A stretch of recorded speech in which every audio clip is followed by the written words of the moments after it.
key for the cable car. Josh, he's gotta have it. No, he's gone. We're too late. Shh! Quiet. It may have taken him down to the mine. Wait! Don't move. Holy shit! What the? I'm gonna get that key right from that thing's goddamn bedroom, and then I'm gonna get us all the hell out of here. Holy shit! Hey! Whoa! Let's find a way down to where this fucker lives.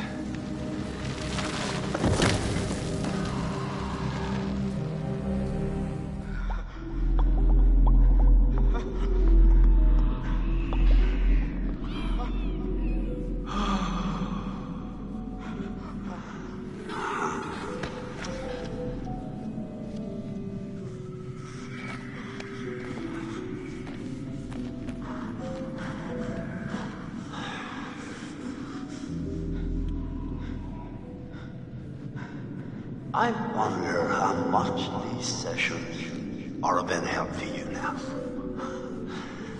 Just won't listen to me and things seems pretty fucked up.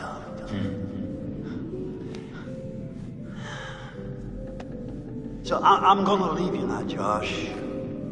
It's time you learn. There's more to be afraid of that can be dreamt up by the unhinged imagination of a self-indulgent, spoiled little brat.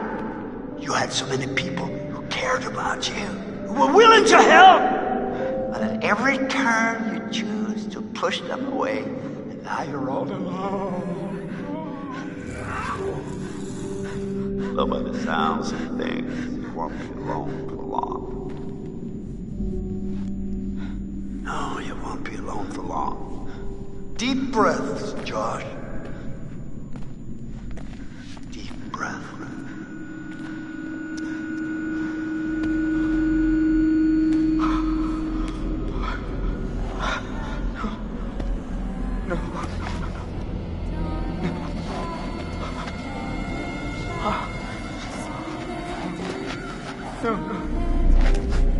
No, not again. Not again. Get away! Get away! Get away from me! No, you're dead! Sorry. You're dead! Shut up! No! You're dead! It's not ready. You manipulate. You are a coward. There, got him. Yeah, one is down. I don't take orders from you. You can't tell me what to do. You can't tell me what to do anymore. Time has run out for Josh. Okay. I trust you. I trust you. I trust you.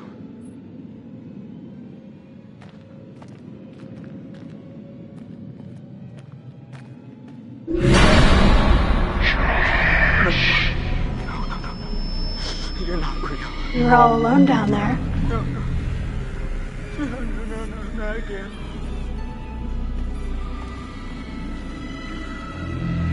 All alone.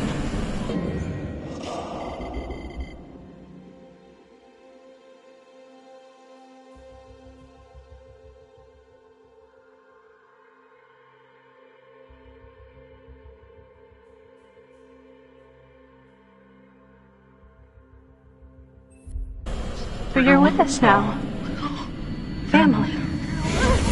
Get away from me! Get away! Why didn't you save us, Josh? Why did you want us to die? I didn't want you to die. I swear.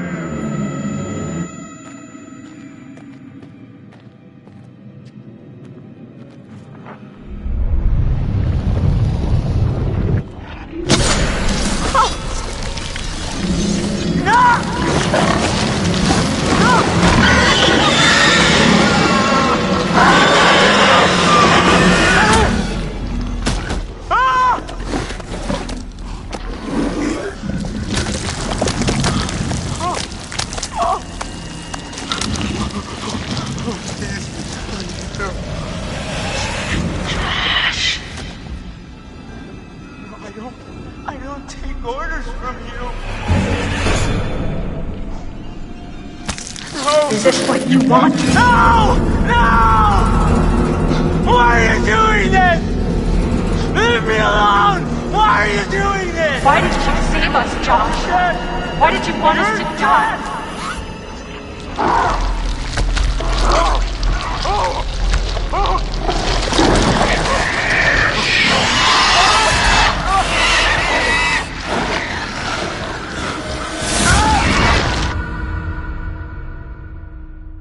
I was not prepared for how ugly that thing would be up close. Yeah. So, I noticed something kind of weird about it. What? The Wendigo. It had a scar. So? I've seen it before. What are you talking about? I saw these old pictures of some guys with that scar, and he was transforming into a Wendigo. You're kidding. It was one of the miners who'd been trapped back in the 50s in the cave-in, which means that thing is 80 years old. At least. Spunky for an old timer. They cleaned the place out. Killed a lot of people. They?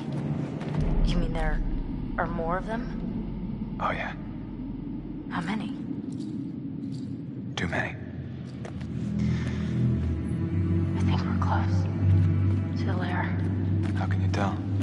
I don't know, I just feel really terrible all of a sudden. Did I? Fine. I'm going in. I really don't want to go in there. There's no other. Oh. Come on, it's okay. Sure? I'm not dead yet. Famous last words. Oh, It's freezing. I can't feel my fingers.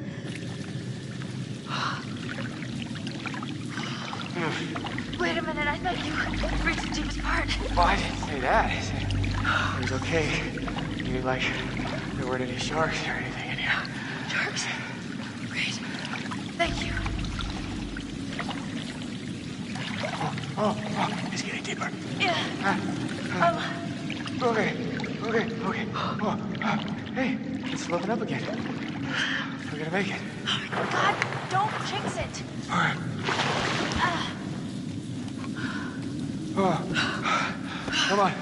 Come on. We made it.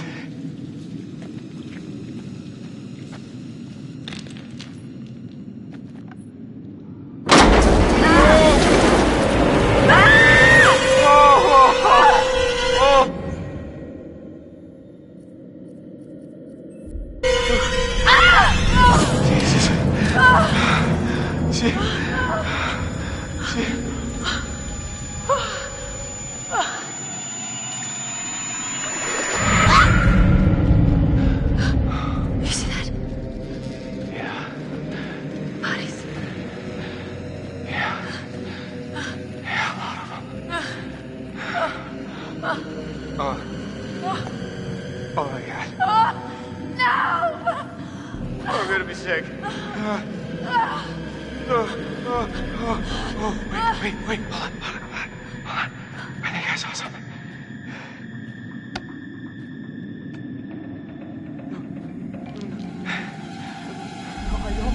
I don't take orders from you.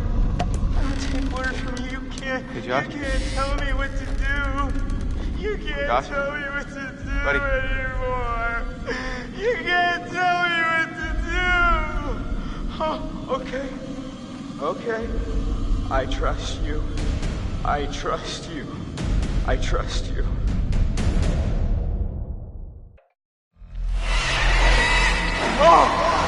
What's the matter with him? He's tripping or something. Josh! Mike, Josh! Hey, man. don't hit me, please. Well, you were deep in it, man. Full mental jacket. We didn't think we'd get you back. Hey, let's just get the fuck out of here. Okay. Josh, do you have the key for the cable car? Yeah. Oh, good. You see that over there? That means there's a direct way out. Come on.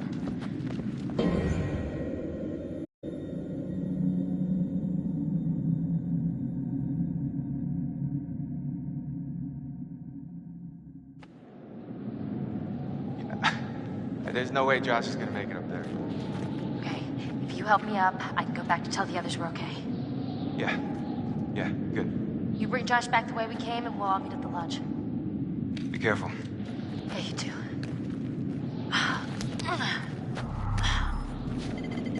Alright, let's go, you fucked up son of a bitch.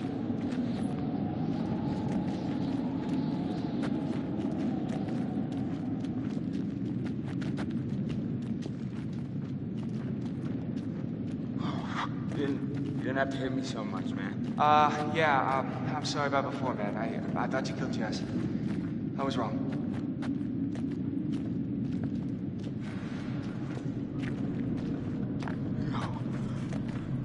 No.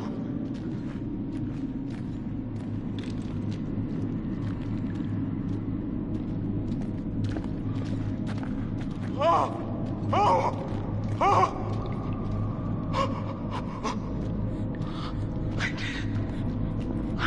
I didn't want you to die.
You're not real! No, you're not!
Sam. Mike. Oh, gosh. You look terrible. Gonna look worse if we stay out here. Come on.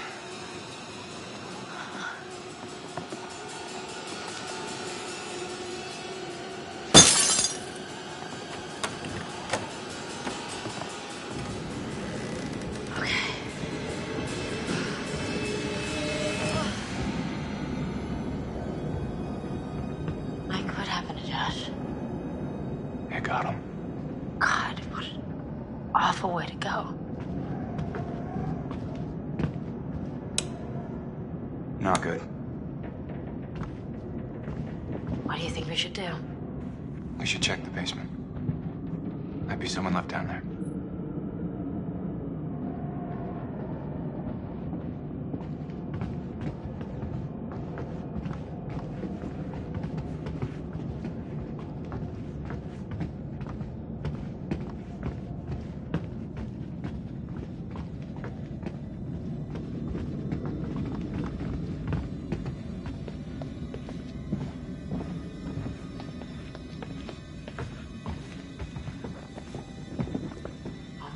How do you rate our chances of survival?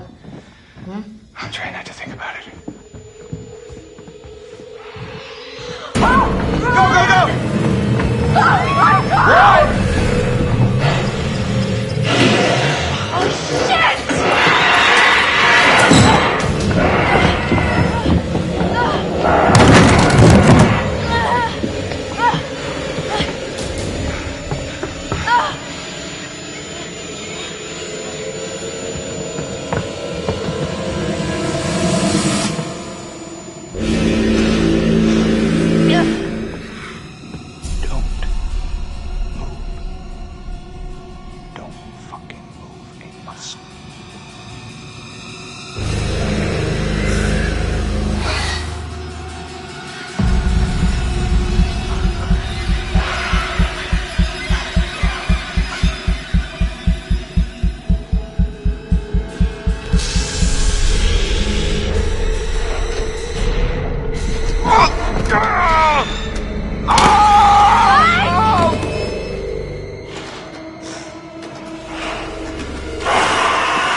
like there are survivors. Let's pick them up.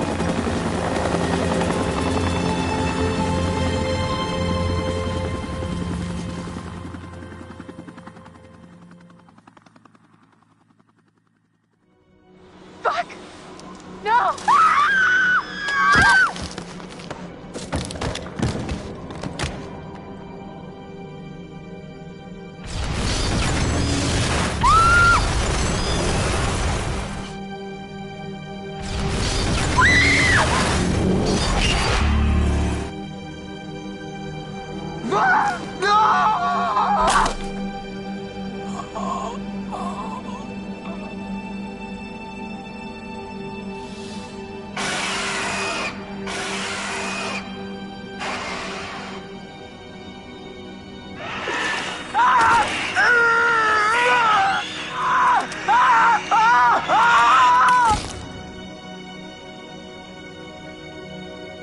The old man,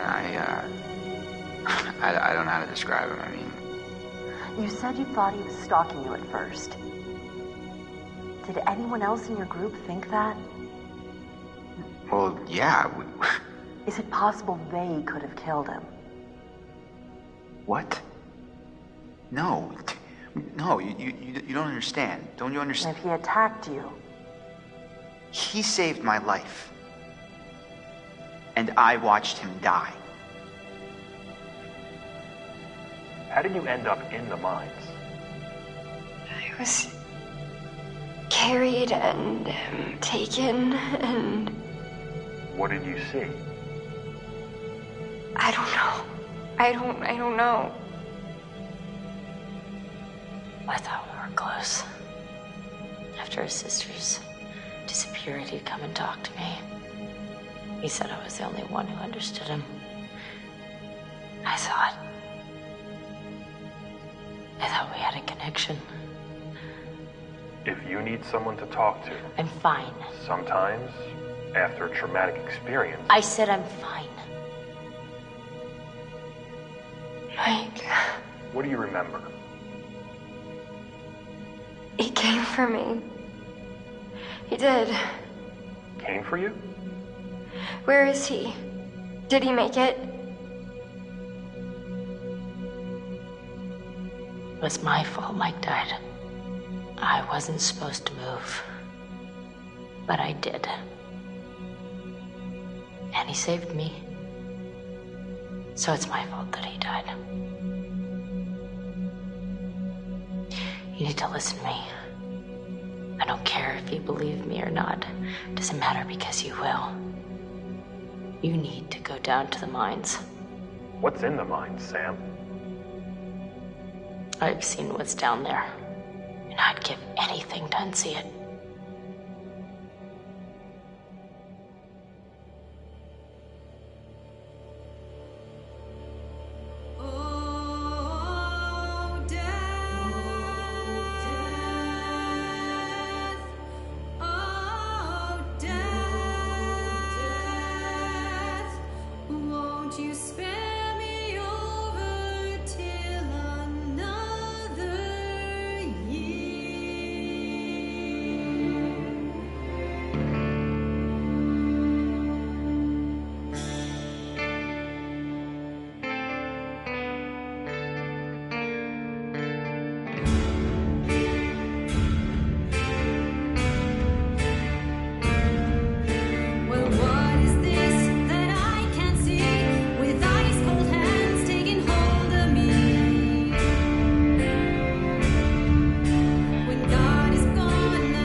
I am Hayden Panettiere, and we are here at the studio recording Until Dawn.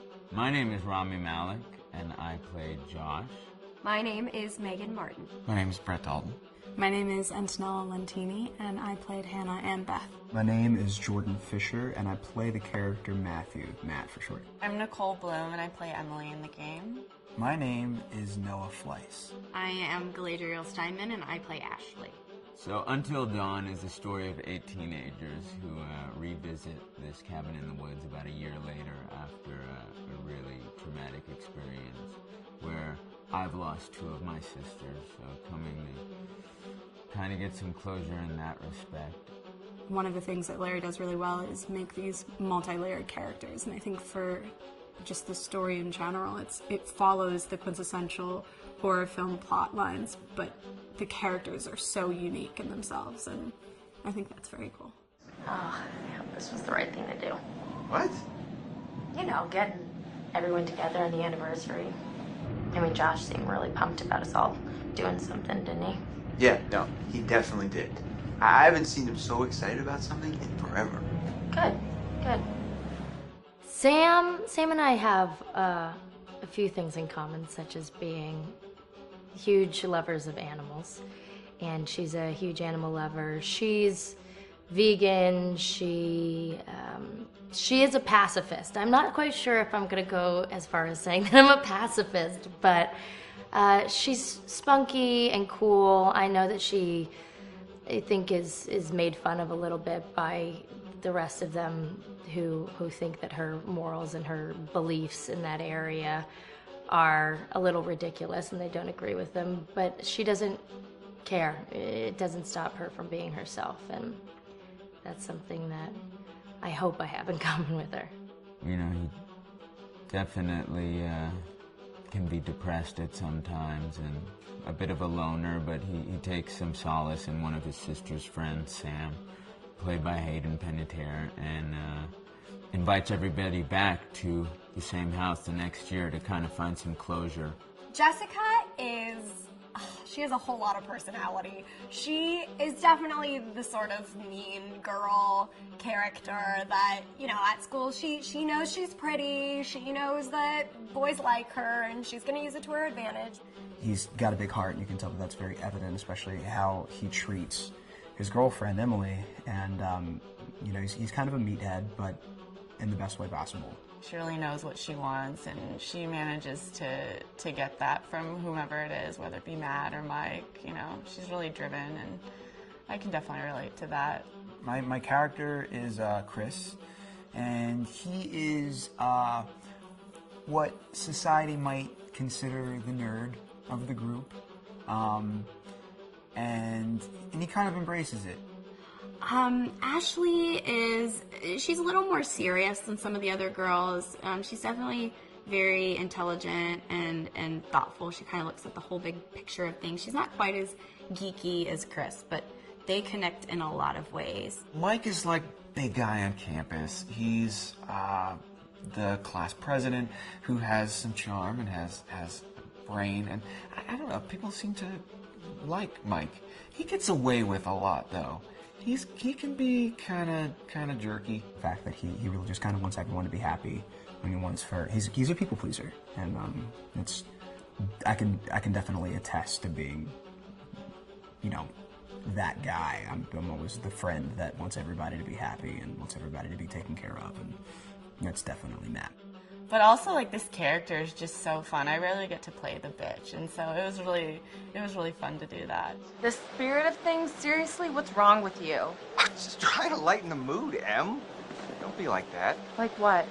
The way you're being. You always get like this. I just think this is just the coolest thing to be a part of, and I just think it's going to take the world by storm. I really do.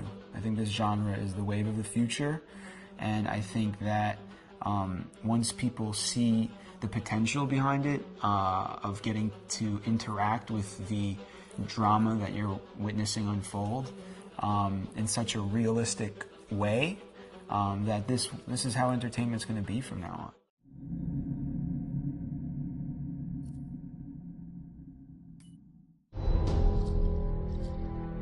Hi, this is Lee Robinson, production designer on Until Dawn. The production design for Until Dawn started with the great teen horror script that sets the characters in a Canadian winter mountain lodge, being a contemporary setting with visual clues derived from classic films of that genre, such as Hitchcock's Psycho and Stanley Kubrick's Shining. The storyboards are vital to the production design as it allows the designer to understand the scale of the environments to be made and the detail that would be seen to create the atmosphere of a horror. This took us into concepts that took these storyboards further, visualizing the world through the color palette, the lighting, tone and the mood, and developing key locations such as the lodge, the cable car stations, the forests themselves, the wilderness. As you can see, the environments and atmospheres change quite a bit from warm and inviting to cold and threatening. The Millionaire's Mountain Lodge was a key example. It was designed to be made from nearby stone and timber, embedding it into the landscape, with a contrasting and contemporary interior needing to be opulent and extravagant. We created dark and claustrophobic corridors with ominous and large open spaces, almost cathedral-like in size, and with huge structures to silhouette and dwarf the characters within, providing a labyrinth to explore and wander. Each character was developed with a strong visual identity in mind, with contrasting colours, tones and silhouettes to identify them, each to have their own texture, pattern and shape, so that when they were lined up you could always identify them. The costume designs allowed a range of clothes that would suit them for the cold winter weather, but also have an element of style and individualism, so that the audience could look at them and relate, recognizing themselves within them. A lady would like to cuddle up with her man by a nice cozy fire bathed in atmospheric mood lighting. Right. It'll get plenty toasty once we're rubbing up against each other. Mike, fire and mood lighting. Yes. Working with the lighting artists, we really brought the look and feel of the world together, and this required a thorough understanding of the visual language of teen horror. A key scene was where all the characters emerge out of the rear of the lodge chasing Hannah. A contrast is evident straight away from the exterior wilderness to the warmth of the lodge. The attention to character lighting here is through the bounce and rim lighting, accented colours and composition, creating characters that come from the dark into the light and back again with an emotional effect. Guys, there's someone outside. What the hell? Hannah! What's going on? Where's my sister going?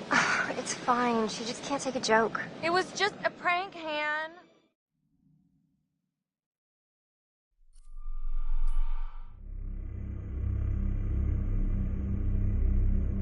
Until Dawn is a game that's full of horror, and one of the things we decided to do early on was to take a scientific approach to how scary it was. So we did experiments on people and we measured their responses to the game. We've created a test area. It's as close to a home setup as we can get it. We've recruited ordinary people to play the game and we've left them to play it on their own. You're turning the light off.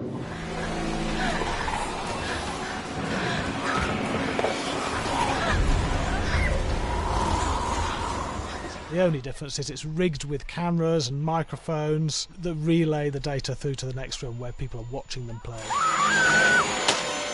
Bracelet here we use for biometric testing. It measures the player's emotional response. It's called a galvanic response sensor. It makes contact with the user's skin and it measures the electrical conductivity across their skin. It's the same principle as an old-fashioned lie detector. When you're stressed, you sweat a little, very sensitive, and picks up tiny changes if the player is feeling anxious or scared. That data's fed back to a testing team, comes through as a graph. I'm so sorry.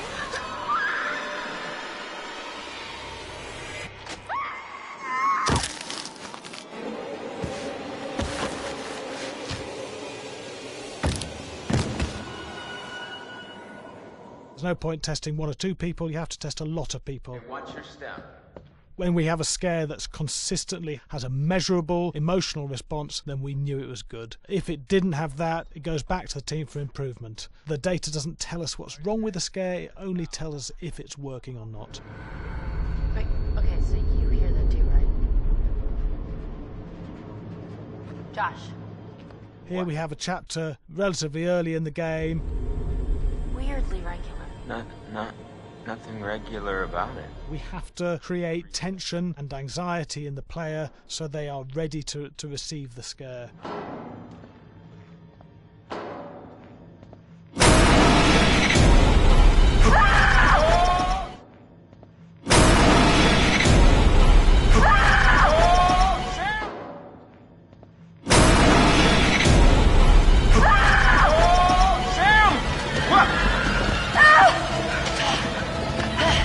Give the player time to recover, to cool down, to calm down, and then start building the tension again before we do the next scare. Hey. What?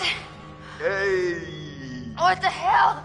Ooh, you just got mugged.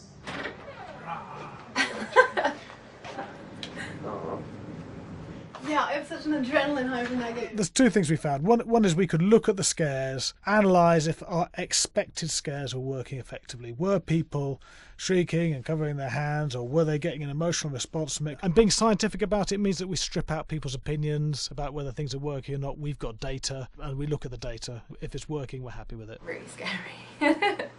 Bit scared and wanting to get away. I actually be maybe a bit scared to play on my own, but in a room with the lights on, yeah, with some other people as well, yeah, maybe. But because I'm a scaredy cat, I would play with someone in the room. And the lights on. It was one of the scariest games I've played in a long while.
Hi, Larry.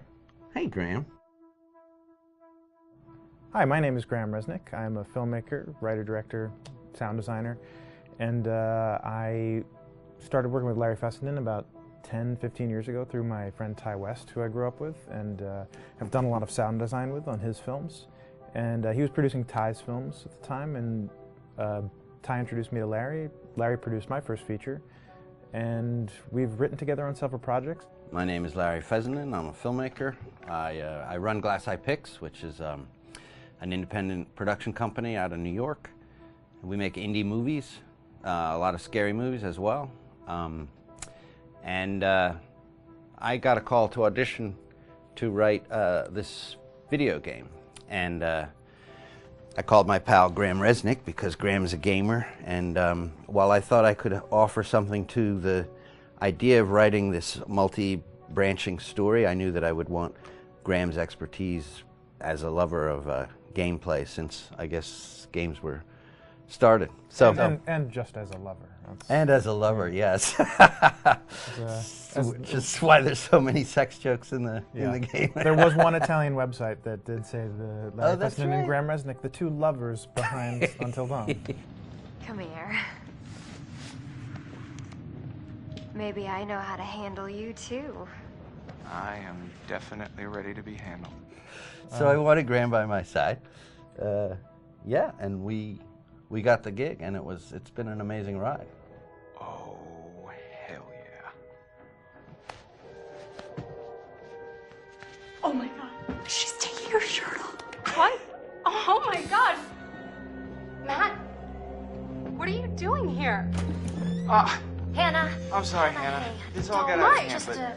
So in the game, the basic setup is that a year prior to the game's start, all these kids had gone up to a ski lodge that was owned by the parents of one of the kids, or a couple of the kids, and some of the teenagers played a prank on some of the other teenagers, and the terrible tragedy occurred when a few of them, two sisters, ran out into a blizzard, and were never seen from again.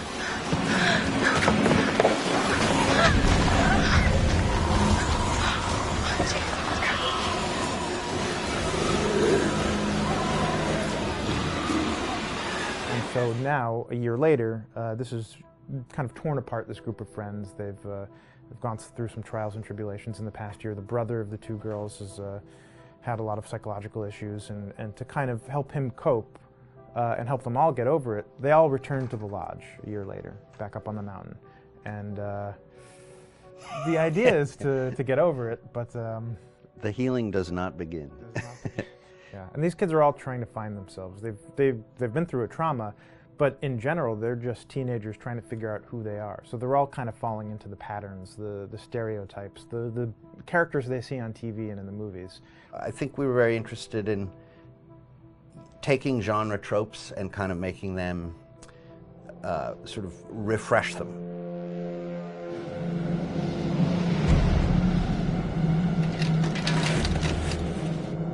Hey, did you see that? Dad said it'd just be us this weekend. We're familiar with how slasher movies work. Most people have seen some horror movies, and we have established notions and preconceptions about the roles of the players in horror movies and how they talk and how they get killed and how they have sex. And to bring you into the game that way and then subvert a lot of those expectations was kind of our goal. They're haunted by some incident that happened in their past, which I think you pretty much figure out that that's going to have a role in their interaction.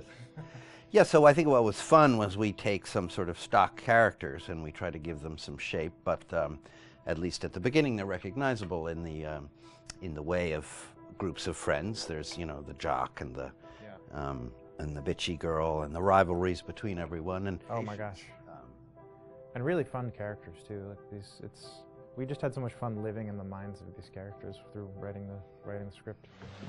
What do you think? Jesus!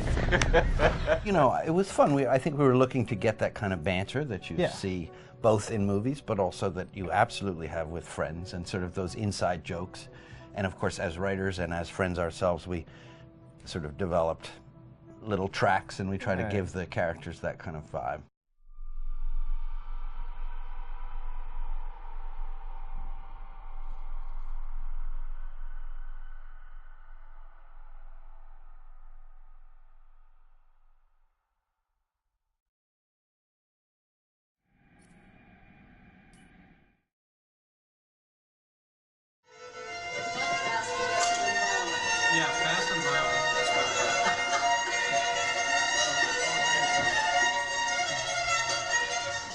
All right, from the top.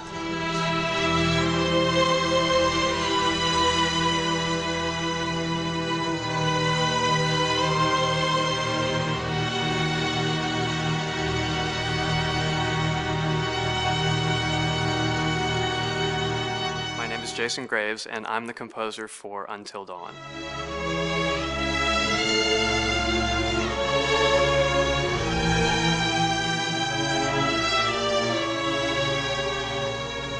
I've been involved with Until Dawn for about a year now.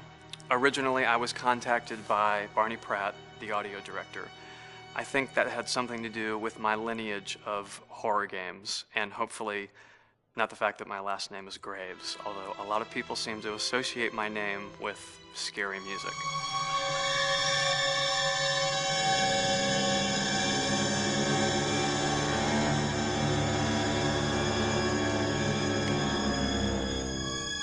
One of the things that was really exciting about working with Barney and the team at Supermassive is they really wanted something unique for the music. They wanted the music to stand out and be a character on its own in the game.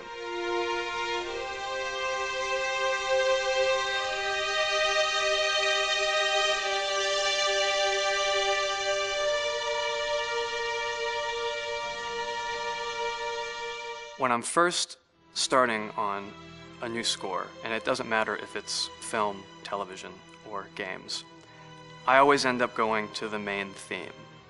Sometimes the developer or producer isn't even necessarily interested in the main theme at the beginning. I just want to do it for myself, because for me, the main theme is the identity of the game. It establishes the mood, the atmosphere, and the character of the music, and how it's going to be playing in the background. And that's what we did with Until Dawn. That was actually my demo pitch to Supermassive Games. I put a main theme together, recorded all the instruments at my studio, and sent it to them. And they liked it. We actually ended up recording that exact theme, all the instruments and everything, live here at Ocean Way, probably 9 months ago. And that's what we've been using in all the demos for the game, and that's the final version of the theme that is the main theme that you'll hear on the menus and in some key pieces of gameplay.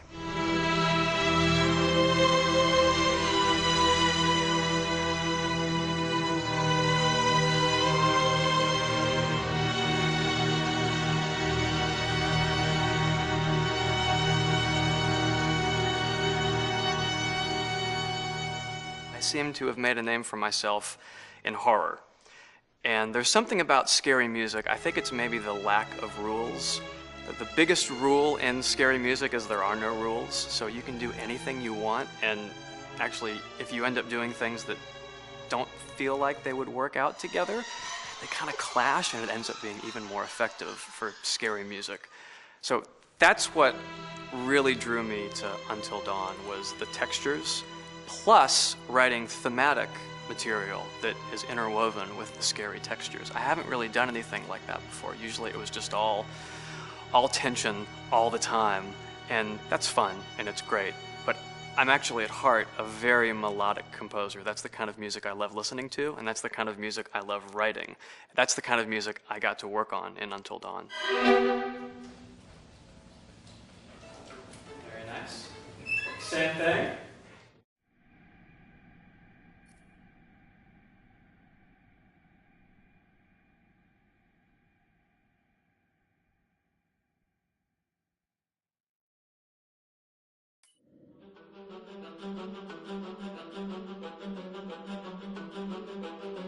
My name is Will Biles, Executive Creative Director of Until Dawn. The first part of getting a believable facial performance in-game is to capture, topographically, the actor's range of emotional expressions as separate versions of the same head. Every tiny nuance gets digitized and merged, effectively creating a model that can recreate every facial movement that the actor makes.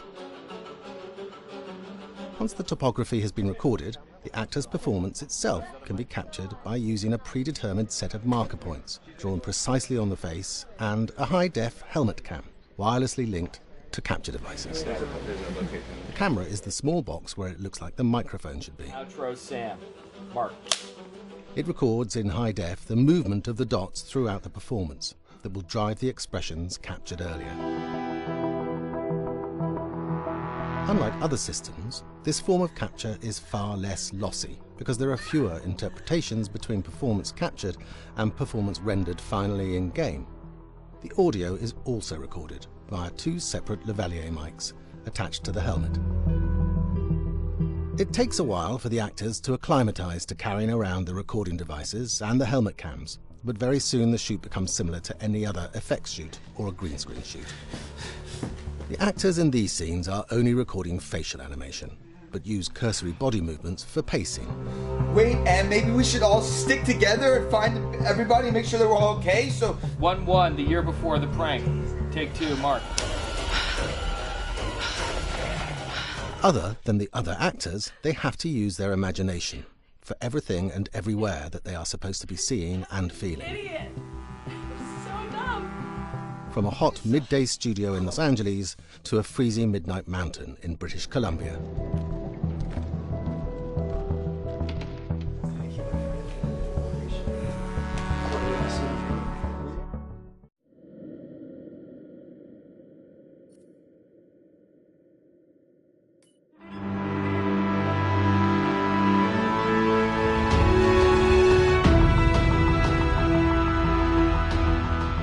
Until Dawn has a dynamic, ever-changing story, the facial performances and the body performances are recorded separately, with different systems.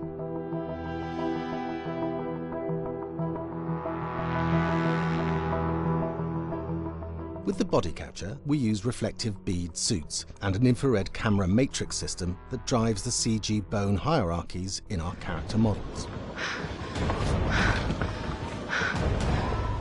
These performances cover everything from character locomotion, scene-specific performances and stunt work, most of which was recorded at studios in Pinewood and Shepperton, near London. Hannah! Hello? Combining all the elements seamlessly in the final game becomes a formidable editing and logistical task. Every variation, both physical and emotional, must be combined in these multi-edits. Scaffolding props have to stand in for the sets, because the hundreds of infrared cameras have to be able to see all of the reflective beads on the actor.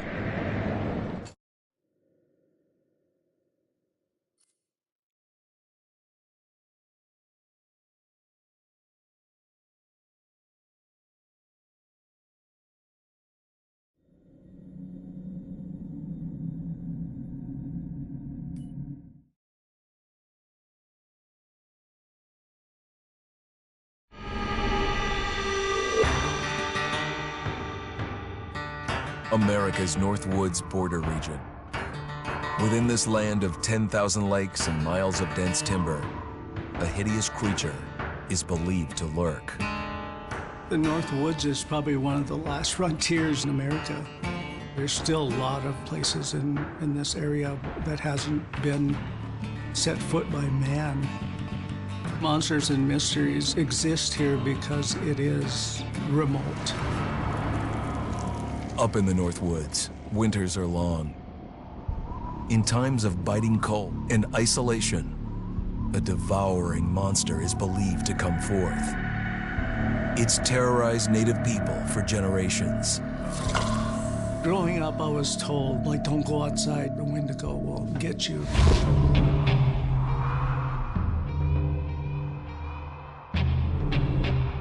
Among the traditions of the northern Algonquin tribes is the Wendigo, a monster that can seize hold of a person to carry out its hunger for human flesh. Many Native Americans fear even talking about this Wendigo, and even the mention of the name will let the Wendigo find out where you are, and it will open you up to be possessed by this Wendigo. The most famous case of a Wendigo possession took place in 1879. In the deep woods outside of Edmonton, Alberta. Swift Runner, a Cree Indian, was a trapper and a guide. He had left town the previous autumn with his wife, 6 children, and his mother. But when Swift Runner returned in spring, he was alone. My Swift Runner came into a nearby village telling this heartbreaking tale. I had to watch them starve to death. Of his family being killed by starvation, and that he was the only survivor. My whole family gone. It wasn't hard to understand a family falling victim to a brutal winter. To even not. Yet something was suspicious about Swift Runner. He was a strapping man, and he came into town weighing over 200 pounds. It didn't look like somebody who had just weathered a terrible winter. He wasn't malnourished, didn't look like he was starving. He looked healthier than ever. After a few nights, it became clear that something was wrong. He started having night terrors, screaming in his sleep. I am the Wendigo! Villagers alerted the police. Swift Runner actually guided them back to his winter cabin. When they got there, that's when they saw the true horror.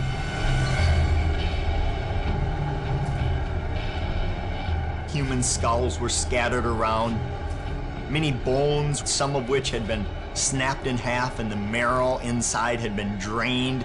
They had never seen anything like it.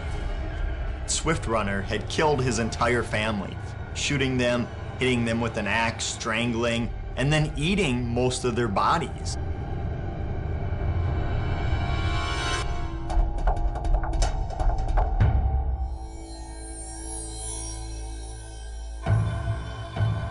Right up until the moment the noose was on his neck, Swift Runner swore the evil spirit of the Wendigo had possessed him and twisted him into a cannibal killer.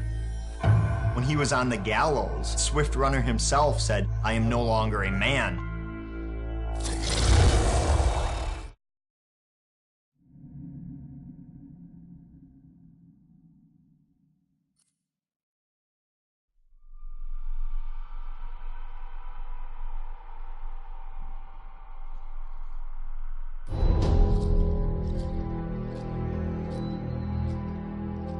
Just move over there. Go on, move.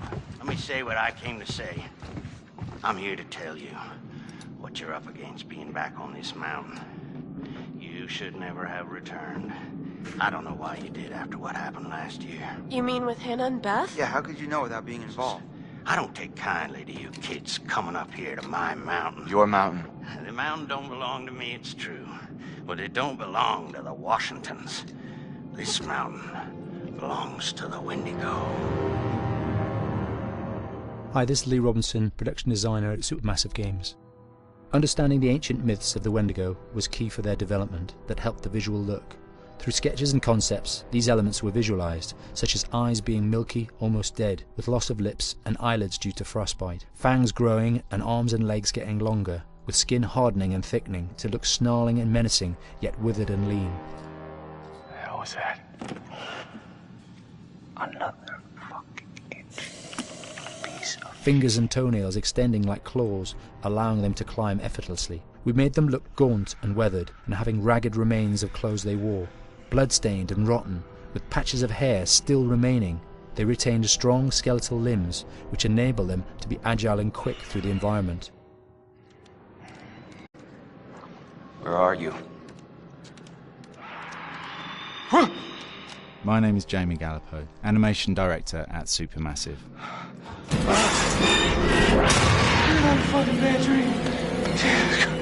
The overall direction on the creature was to be very strong, to be extremely fast. We wanted a spider-like movement to the creature. 1 minute scampering to leaping and then crawling, almost instantaneous. And finally, we wanted the creature to have this real, uncontrollable thirst for flesh.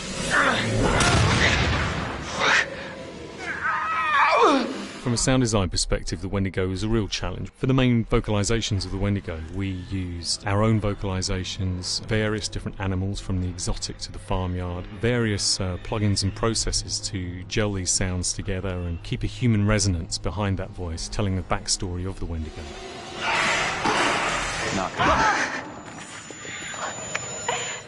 During the chase sequences, the anger of the Wendigo is felt by encircling breaths, screams and screeches that essentially chase you as you're being chased by the Wendigo.